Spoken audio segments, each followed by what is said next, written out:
ఇప్పటి వరకు అక్కడ పుట్టిన పిల్లల ద్వారా వీసా స్పాన్సర్ పొందారు చాలా మంది. అయితే ఇప్పుడు బర్త్ టూరిజం కూడా అక్కడ ఎక్కువగానే పెరిగింది. అయితే ఇప్పుడు H1B వీసా ద్వారా గ్రీన్ కార్డు ఉన్న వారికి కూడా ఇది ఇబ్బందిగా మారే అవకాశం ఉందా? జక్రెడ్డి శ్రీనివాస్ గారు. జీటీవీ ప్రేక్షకులకి గుడ్ మార్నింగ్ అండి. సో తోటి ప్యానలిస్టులకు కూడా గుడ్ మార్నింగ్. సో మనం ఇప్పుడు ట్రంప్ తీసుకున్న విధానాలు మనము వివిధ కారణాలు మనం అన్వేషించుకుంటే బేసికలీ ఫస్ట్ రీజన్ వచ్చి ఓన్లీ బర్త్ రైట్ సిటిజన్ ని అన్ని కేటగిరీస్ కి కట్ చేశారండి బేసికలీ.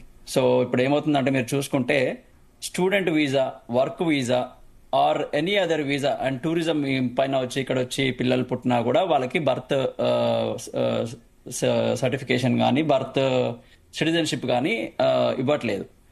సో ఇప్పుడు వరకు అంటే నిన్న మొన్న జనాలు అంటే మనం అనలైజ్ చేసుకుంటే చాలా న్యూస్ ఛానల్స్ లో మనం చూస్తుంది ఏంటంటే ఓన్లీ F1 స్టూడెంట్స్ వరకు మాత్రమే ప్రాబ్లం ఉండదు, మిగతా వారికి ప్రాబ్లం ఉంటుంది, మిగతా వారికి అందరికి ప్రాబ్లం ఉండదు అని ఒక మనం చర్చించుకుంటున్నాం. బట్ మనం డీపర్ అనాలిసిస్ చేసుకుంటే మనం ఉన్న సందేశాన్ని మనం చదివితే ప్రతి ఒక్కరికి ప్రాబ్లం అండి. ఎందుకంటే ఇప్పుడు ఎంటైర్ ఇండియాలో ఎవరైతే ఇక్కడికి వస్తున్నారో అన్ని categories of visas, work visa, tourism visa or student visa, అన్ని కేటగిరీస్ ఆఫ్ వీసాస్ కి ఇక్కడ బర్త్ రైట్ సిటిజన్షిప్ ఇవ్వట్లేదు. సో ఒక బర్త్ పిల్లోడు కానీ పాప కానీ పుట్టిన తర్వాత వారికి సిటిజన్షిప్ రావాలంటే వాళ్ళ పేరెంట్స్ లో ఎవరన్నా ఒకరికి గ్రీన్ కార్డ్ కానీ సిటిజన్ అయ్యి ఆల్రెడీ ఉండాలి.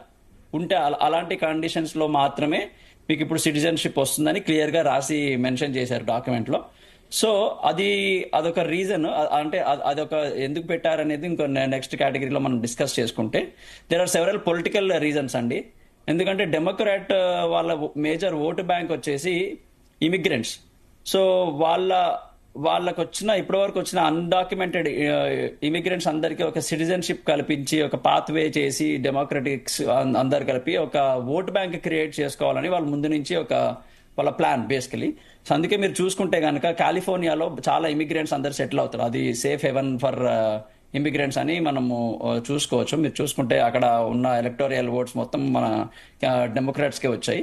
సో అక్కడ ఏమవుతుందంటే బేసికలీ ఎప్పుడైతే ఇల్లీగల్ ఇమిగ్రెంట్స్ కానీ లేకపోతే బయట దేశాల నుంచి లీగల్ కానీ ఇమిగ్రేషన్ ఎప్పుడైతే వస్తుందో చాలా మంది బేసికల్లీ డెమోక్రాట్స్ కి సపోర్ట్ చేయడం వల్ల వాళ్ళకి ఓటు బ్యాంక్ పెరుగుతుంది.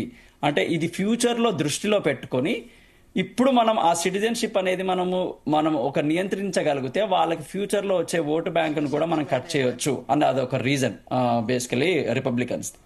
ఎందుకంటే ఇప్పుడు చూసుకుంటే కనుక మనకి చాలా మంది ఇమిగ్రెంట్స్ కి ఉన్న పాత్వే ఇల్లీగల్ ఇమిగ్రెంట్స్ కి వచ్చిన పాత్వే మనకి లీగల్ ఇమిగ్రెంట్స్ కి లేదండి. ఎందుకంటే H1B మన ఇండియా నుంచి ఎవరైతే ఇక్కడికి వచ్చారో, అమెరికాకి వచ్చారో వాళ్ళకి ఒక గ్రీన్ కార్డ్ ఇప్పుడు వచ్చిన ఎవరైనా స్టూడెంట్ కానీ వర్క్ పర్మిట్ పైన ఇక్కడికి వచ్చారంటే నెక్స్ట్ 20 years కి కానీ వాళ్ళకి గ్రీన్ కార్డ్ రాదు. నెక్స్ట్ 20 to 25 years వరకు ఇప్పుడున్న క్యూ చూసుకుంటే 20-25 years వరకు గ్రీన్ కార్డ్ రాదు.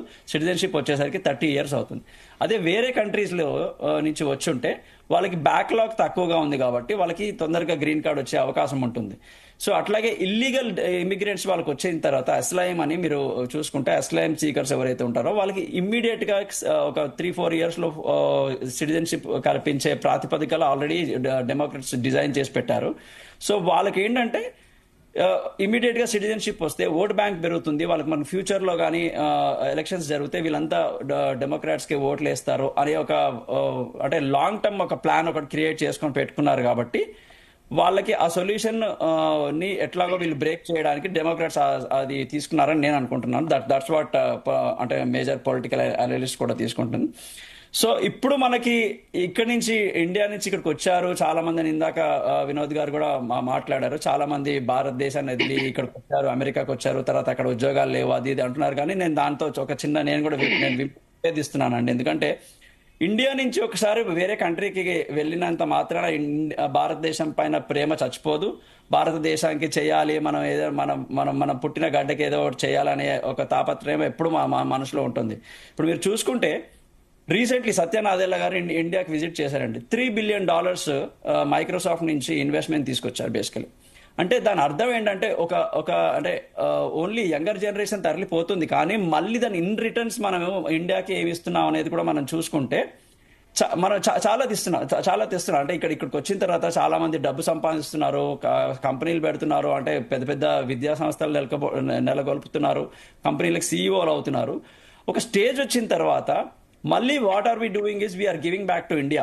ప్రతి ఒక్కరు అంటే నేను 100% అని చెప్పకపోయినా కూడా ఒక 90% మనం ఇండియాకి ఏం చేయాలి అనేది, మనం ఇక్కడి నుంచి వచ్చిన ప్రతి ఒక్క ఎన్ఆర్ఐ, వెల్ సెటిల్డ్ ఎన్ఆర్ఐ, ప్రతి ఒక్కటి ఇదర్ ఇట్ కుడ్ బి అంటే వాళ్ళు పెద్దగా చేయకపోయినా, కంపెనీలు పెట్టకపోయినా కూడా ఒక చిన్న ఇన్వెస్ట్మెంట్ తీసుకెళ్లి ఇండియాలో పెట్టినా కూడా అది ఇండియాకి ఎంతో మేలు చేసినట్టే. ఎందుకంటే ఇప్పుడు మీరు చూసుకుంటే ఫారెన్ రిజర్వ్స్ ఎన్ని పెరుగుతున్నాయి అంటే అది ఓన్లీ ఎన్ఆర్ఐస్ వల్ల ఫారెన్ రిజర్వ్స్ పెరుగుతున్నాయి. సో ఇట్లాంటివి మనం అంటే కాకపోతే ఇది ఏంటంటే ఇప్పుడు ట్రంప్ చేసిన ఒక విధానం మనకు ఒక బ్యాడ్ లక్ అని చెప్పుకోవచ్చు. కాకపోతే ఇది ఫైనల్ ఇక్కడతో ఆగిపోదు, ఎందుకంటే దీన్ని తీసుకెళ్లి కోర్టులో మనం సబ్మిట్ చేసి కోర్టు కూడా చేస్తున్నారు.